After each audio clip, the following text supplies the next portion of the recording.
I study young people. I study adolescents who get in trouble with the law.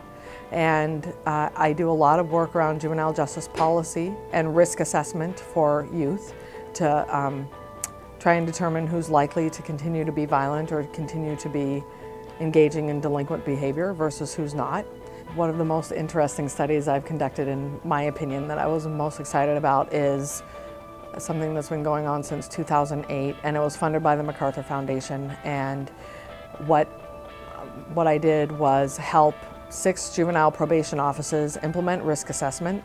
So all their probation officers were conducting risk assessment with youth, a valid risk assessment tool. And I looked to see whether it actually led to any changes in the system and any changes in the way that youth were handled. So it was a pre-post design study.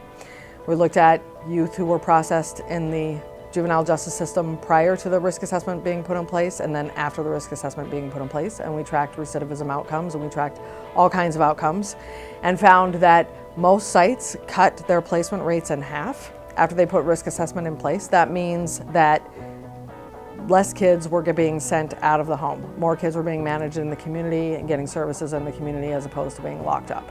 And I see that as a huge success and very fascinating research to do.